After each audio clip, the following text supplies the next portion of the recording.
Stock market എക്കാലത്തെയും ഉയർന്ന നിലവാരമായിട്ടുള്ള 18,000-ന് മുകളിൽ നിന്ന് മൂക്കും കുത്തി 15,000-ന് അടുത്തേക്ക് വീണുകൊണ്ടിരിക്കുന്ന സമയമാണ്.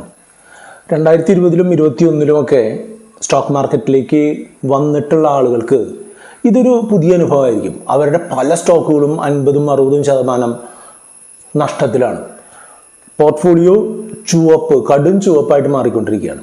അപ്പോൾ ഇങ്ങനെയുള്ളൊരു സമയത്ത് ഒരു സാധാരണ ഇൻവെസ്റ്റർ പേടിച്ച് എല്ലാ സ്റ്റോക്കും വിറ്റ് ഓടിപ്പോകും. പക്ഷേ ഈ സിറ്റുവേഷനെ കാര്യക്ഷമമായിട്ട് വിനിയോഗിക്കാൻ പറ്റുന്നൊരു ഓപ്ഷൻ ഉണ്ട്. അതാണ് ഈ വീഡിയോയിലൂടെ പറയുന്നത്. ഞാൻ സുബീഷാണ്. RupeeMonk എന്ന് പറഞ്ഞ യൂട്യൂബ് ചാനലിലൂടെയും RupeeMonk എന്ന് പറഞ്ഞ വാട്സപ്പ് സർവീസിലൂടെയും പേഴ്സണൽ ഫിനാൻസുമായി ബന്ധപ്പെട്ട കാര്യങ്ങൾ പറഞ്ഞു തരുന്നത് ഞാനാണ്. ഇന്ന് നമ്മൾ പറയുന്നത് ഒരു ആവറേജിൽ താഴെ റിസ്ക് എടുത്തുകൊണ്ട് അബോവ് ആവറേജ് റിട്ടേൺ കിട്ടാൻ സാധിക്കുന്ന ഒരു ഓപ്ഷനാണ്. നിങ്ങൾ പലരും 2020-ലും 2021-ലും സ്റ്റോക്ക് മാർക്കറ്റിലേക്ക് വന്ന് സ്വിംഗ് ട്രേഡിംഗ് ഒക്കെ നടത്തി ഇരട്ടിക്കടുത്തോ ഒക്കെ ലാഭം ഉണ്ടാക്കിയിട്ടുള്ള ആൾക്കാരായിരിക്കും. പക്ഷേ 2021-ലെ ദീപാവലിയുടെ ആ സമയത്തിന് ശേഷം സ്റ്റോക്ക് മാർക്കറ്റ് പടിപടിയായിട്ട് താഴെ വന്നുകൊണ്ടിരിക്കുകയാണ്. അതിനിപ്പോൾ പ്രധാന കാരണങ്ങളായിട്ട് ഉക്രൈൻ യുദ്ധം, അതുപോലെ ഉയർന്നിട്ടുള്ള ഇൻഫ്ലേഷൻ അല്ലെങ്കിൽ പണപ്പെരുപ്പം, അതുമായിട്ട് ബന്ധപ്പെട്ട് ഉയർന്നിട്ടുള്ള ഇൻട്രസ്റ്റ് റേറ്റ്, പിന്നെ റിസഷൻ്റെ പേടി, അങ്ങനെയുള്ള പല കാരണങ്ങൾ കൊണ്ട് സ്റ്റോക്ക് മാർക്കറ്റിൽ ഒരു നെഗറ്റീവ് സെന്റിമെന്റ്സ് ആണ് ഇപ്പോൾ നിൽക്കുന്നത്.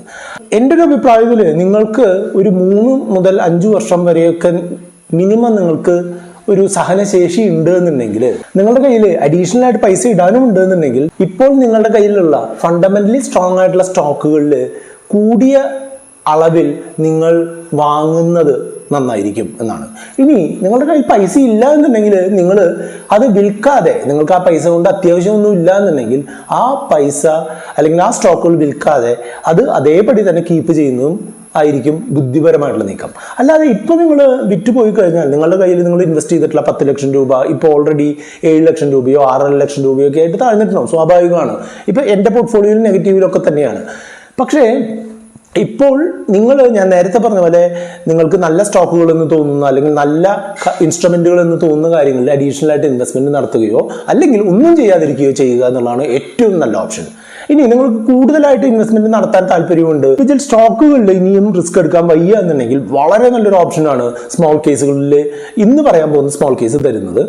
ഇന്ന് പറയാൻ പോകുന്ന സ്മോൾ കേസ് ടോപ്പ് 100 സ്മോൾ കേസാണ്. ഒരു സ്റ്റെബിലിറ്റി ഉള്ള ഒരു സെറ്റ് ഓഫ് സ്റ്റോക്കുകൾ, ഇന്ത്യയിലെ ഏറ്റവും പ്രധാനപ്പെട്ട 100 കമ്പനികൾ, നിഫ്റ്റി 50യും നിഫ്റ്റി നെക്സ്റ്റ് 50യും എന്ന് പറയുന്ന ഇന്ത്യയിലെ 100 പ്രധാനപ്പെട്ട കമ്പനികളുടെ സ്റ്റോക്കുകൾ ഒരു പ്രത്യേക അനുപാതത്തിൽ നിക്ഷേപിക്കുന്ന തരത്തിലുള്ള സ്മോൾ കേസാണ് ഇത്. അത് നിങ്ങളിടുന്ന എമൗണ്ട് ഈ സ്മോൾ കേസ് ഡെവലപ്പ് ചെയ്തിട്ടുള്ള മിനിമൽ ക്യാപിറ്റൽ എന്ന് പറഞ്ഞിട്ടുള്ള കമ്പനി ഒരു പ്രത്യേക അനുപാതത്തിൽ ഇന്ത്യയിലെ ഏറ്റവും പ്രധാനപ്പെട്ട 50 കമ്പനികളിലും ഏറ്റവും പ്രധാനപ്പെട്ട നെക്സ്റ്റ് 50 കമ്പനികളിലും നിക്ഷേപിക്കുകയാണ് ചെയ്യുന്നത്. അതുകൊണ്ട് തന്നെ ഇതിൽ ഒരു ഡൗൺ സൈഡ് റിസ്ക് താരതമ്യേന കുറവാണ്. അതേസമയം ഇത് കയറി പോകാനുള്ള സാധ്യത താരതമ്യേന കൂടുതലാണ്. ഇത് പലരും ശ്രദ്ധിച്ചിട്ടുണ്ടാവും. അതായത് ഒരു സ്റ്റോക്ക് മാർക്കറ്റിന് എല്ലാ കാര്യങ്ങളും ഒരു സൈക്ലിക്കൽ ആയിട്ടുള്ള ഫോർമാറ്റിലാണ് പോവുക. അതായത് ഒരു താഴ്ച, പിന്നെ കുറേശ്ശായിട്ട് ഉയർന്ന് മേളിലെത്തുന്നു, പിന്നെ താഴേക്ക് വരുന്നു, പിന്നെ വീണ്ടും മേളിലേക്ക് വരുന്നു. അങ്ങനെ ഒരു നീക്കമാണ് സ്റ്റോക്ക് മാർക്കറ്റിൽ. ഇൻഡെക്സ് താഴുന്ന സമയത്ത് എന്താ സംഭവിക്കുക വെച്ചാൽ ചെറിയ സ്റ്റോക്കുകൾ വളരെ വലിയ രീതിയിൽ താഴേക്ക് പോകും. അതേസമയം തന്നെ നിഫ്റ്റി 50 സ്റ്റോക്കുകളോ അല്ലെങ്കിൽ നിഫ്റ്റിയിലെ ഫസ്റ്റ് 100 സ്റ്റോക്കുകളോ ഒന്നും അത്ര ഉശിരോടുകൂടി താഴേക്ക് പോയില്ല. അതേസമയം നിങ്ങൾ തിരിച്ച് കയറുന്ന സമയത്താണെന്നുണ്ടെങ്കിലോ ഈ നിഫ്റ്റി 50 സ്റ്റോക്കുകൾ ഒക്കെ കുറെ കൂടി സ്റ്റേബിൾ ആയിട്ട് മേളിലേക്ക് കയറാനും നല്ല ക്വാളിറ്റിയുള്ള സ്റ്റോക്കുകൾ മേളിലേക്ക് കയറാനായിട്ട് തുടങ്ങും. ഈ 2 കാര്യങ്ങൾ കമ്പയർ ചെയ്യുമ്പോൾ നിങ്ങൾക്ക് എപ്പോഴും മനസ്സിലാവും ഒരു സ്റ്റെബിലിറ്റിയോടുകൂടി ഒരു എബോവ് ആവറേജ് റിട്ടേൺ കിട്ടാനായിട്ട് നിങ്ങൾക്ക് ടോപ്പ് 100 സ്റ്റോക്കുകളിലുള്ള ഇൻവെസ്റ്റ്മെന്റ് നന്നായിരിക്കും എന്ന് മനസ്സിലായി കാണും. അതോടൊപ്പം തന്നെ നിങ്ങൾ ഇൻഡിവിജ്വൽ സ്റ്റോക്കുകളിൽ ഇൻവെസ്റ്റ് ചെയ്യുന്ന ഒരാളാണ് എന്നുണ്ടെങ്കിൽ ആ ഒരു സ്പെസിഫിക് സ്റ്റോക്കിന് ഉണ്ടാവുന്ന മോശം കാര്യം ആ സ്റ്റോക്കിനെ വളരെ വലിയ രീതിയിൽ ബാധിക്കുകയും നമ്മളുടെ പൈസ 50-60% ഒക്കെ താഴെ പോകാനുള്ള സാധ്യതയുണ്ട്.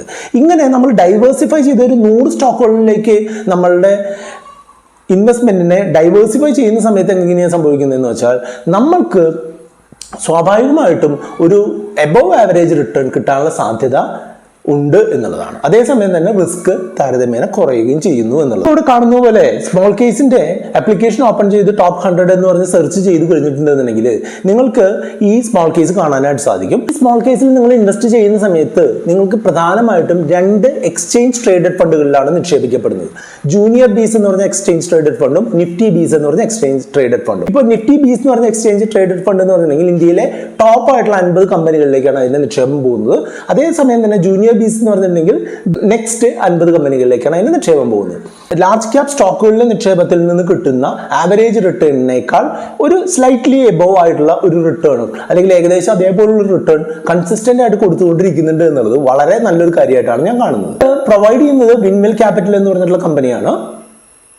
ഇതിൽ ഞാൻ മുൻപ് പറഞ്ഞ പോലെ 2 ETF ആണ്. ജൂനിയർ ബീസ് എന്ന് പറഞ്ഞ ETF 31%, നിഫ്റ്റി ബീസ് എന്ന് പറഞ്ഞ ETF 69% ഇതിൽ നിക്ഷേപം വരുന്നത്. അതായത് നമ്മൾ 100 രൂപ ഇടുന്നുണ്ടെന്നുണ്ടെങ്കിൽ 31 രൂപ ജൂനിയർ ബീസിലും 69 രൂപ ബീസിലുമാണ് പോകുന്നത്.